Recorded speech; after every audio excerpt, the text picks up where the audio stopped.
Bismillahirrahmanirrahim. My dear students, I hope you are still hale and hearty by the grace of Allah, and it is our actually prayer to the Almighty Allah, so that Allah keep all of you hale and hearty, and all the people of Bangladesh, and moreover all the people of the world, because you know the world is now actually facing a very difficult crisis. The onslaught of Corona is looming large day by day. You see, by this time, more than 3 lakh people died. And even in Bangladesh, the number of deaths is increasing day by day. So, it is actually, we are lucky. God has saved us. We are under the canopy of the blessings of God, that we are still alive. And I hope that you are enjoying your life, staying at home, keeping yourself safe and sound. But I miss you.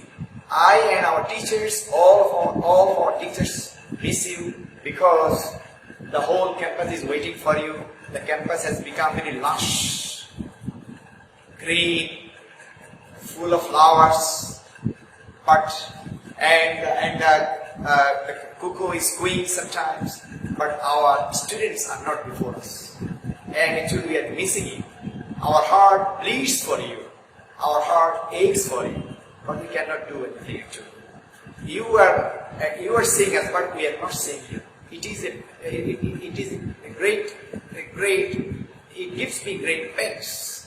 I am actually very, I feel it from the core of my heart that I don't see your face. Your smiling face. Your blossoming face. You are like flowers. I am missing. My classroom is now empty. I am offering lecture, but I am not seeing you. But you are seeing me still. So, keep me in your prayer. I hope that you will see me again and again, so that I can give an iota of service, an iota of service for your welfare, so that you can be benefited by my lecture. So, actually, আমি তোমাকে এখন একটু চিটাগং এর একটা কথা বলে শুরু করব। আমাদের চিটাগং এর একটা কথা আছে যে তরলায়ার ফ্যাট ফোরে। তো এটা আমরা যদি ইংরেজি করি, মাই স্টমাক ইজ বার্নিং, আসলে এটা হবে না। এটা হবে my heart bleeds for you, my heart aches for you. Today I am going to recite and discuss a poem named The Lake Isle of Innisfree, which is in your syllabus. The Lake Isle of Innisfree. This poem has a similarity with the poem of Michael Madhusudan Dotto's Kaptakho.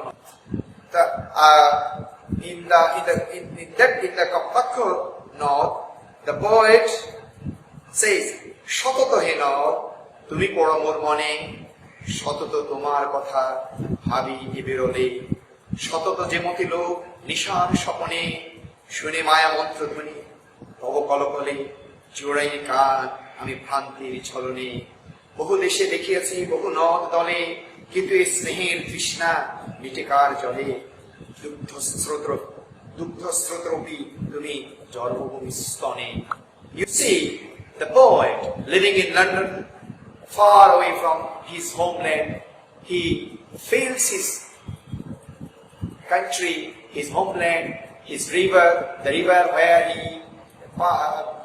by which he passed most of his time, and he used to sit beside the river and enjoy the murmuring sound of the river, but now he could not listen to that sound. In the same way, in this poem, The Lake Isle of Innisfree. The Lake Isle of Innisfree. The Lake Isle of Innisfree is written by Butler Yeats. Yeats was an Irish poet. When he was writing this poem, he was living in London. At the time, the Ireland was in political turmoil, and Yeats' family was in dire poverty. And when he was standing on the pavements of a road, all of a sudden, he heard the sound of the water of a fountain from a chemist shop. And that sound just reminds him in a fit of homesickness of his native land. The Lake Isle is a simple an island which is located in Sligo in Ireland. You see, I want to recite the poem before you. The Lake Isle of Innisfree, I will arise and go now and go to Innisfree, and a small cave built there of clay and water is made. 9 bean droves will I have there, a hive for the honey bee, and live alone in the bee now claimed. And I shall have some peace there, for peace comes dropping slow, dropping from the beds of the morning to where the cricket sings, and evening full of the linnet's wings. I will arise and go now, for all is night and day. I hear lake water lapping with low sounds in the shore, while I stand on the roadway, on the pavement's grey. I hear it in the deep, harsh cold. Actually, see the point. It feels an urgency to go to his native place. He repeats, I will arise and go now and go. Go now and go. He feels a desperate need, an urgent necessity to go there, to go back to his native land. You see, some of you may not have this kind of memories or nostalgia. When I was living during my childhood, I was living in my rural village. There we used to dive in the pond water, canals water, swinging from the tree, listening to the bird songs, enjoying the sights and sounds of nature. Now, I am now living in Chittagong city. And now what happens to Chittagong city? This is full of din and bustle, chaos, disorder, and one kind of topsy-turvydom prevails everywhere. There is no peace, there is no tranquility. We are enjoying artificial facility, but we are not enjoying tranquility and serenity of natural life. So I can feel actually what a native land, what a native place where a man is born and brought up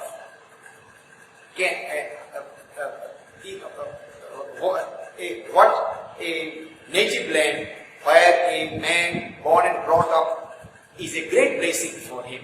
And that's why the poet has become nostalgic and homesick. Just listening the fountain water, the gurglings of fountain water of the chemist's shop. Then and there he writes this poem.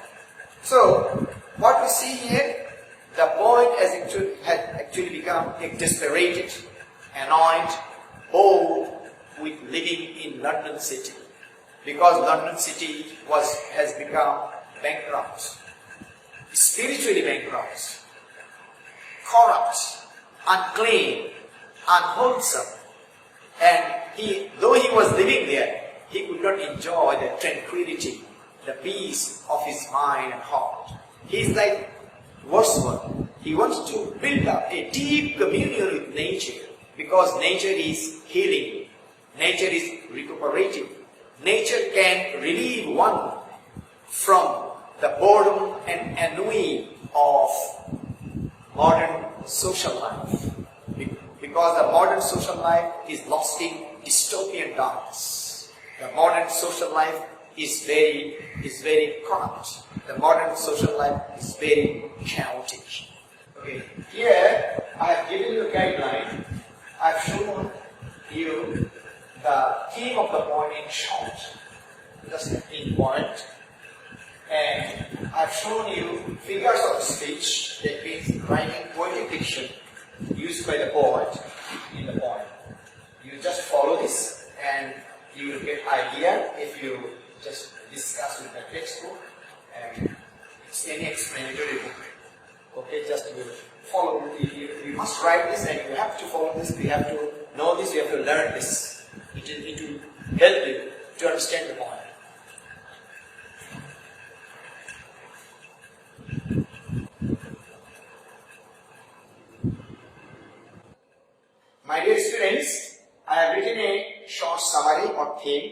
you, so that you can just get help from me, and I hope you will learn it by rote, or you just try to improve it or emulate it. Those who cannot emulate it or improve it, you just memorize it. It will give you good marks, and it will prepare you well. Yeah? I hope you will read it. At first you have to read the poem, recite the poem again and again, again and again. Then you just come to this summary or theme and try to memorize it. Try to read it once and again. When Yeats wrote the poem, he was suffering through the buffetings and vicissitudes of deed and city life, and his personal life. City life, his personal life, and the urban London society plunged into dystopian darkness, and Ireland was in political turmoil, and Yeats's family was in dire poverty. Moreover, the London society was corrupt, morally bankrupt, unclean, and unwholesome. But the rural society, where Yeats was brought up beside the lake Isle of Innisfree, was full of spectacular beauty, peace and tranquility. Tranquility means proshanti. Tranquility, proshanti. Tranquility, which could remove boredom and ennui. Ennui, that means again.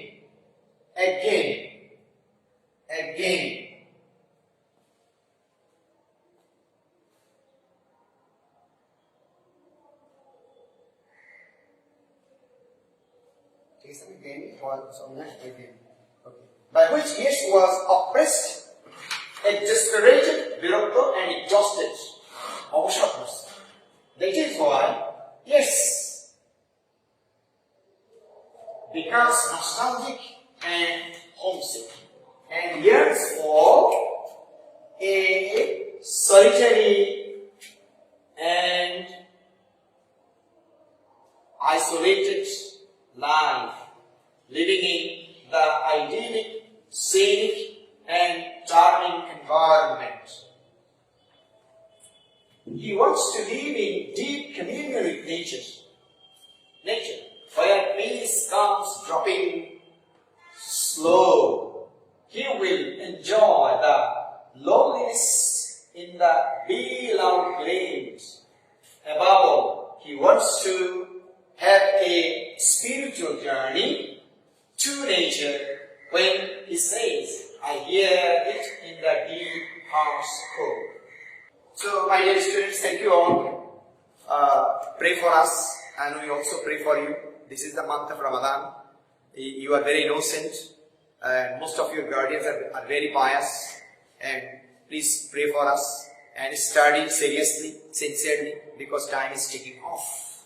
And your second year and first year, you will get a very, very short span of time, because by the end of November or by the end of December, you will have to seek for test examination. Even though you have not yet completed your first year final examination, but time will not allow. You may get 2 months more, but you have to read very seriously. You have to be very serious, very punctual, very attentive. Don't kill time, don't lose time. Mone rakbe, shomoy gele sadhon hoy na. Thank you all. Assalamu alaikum.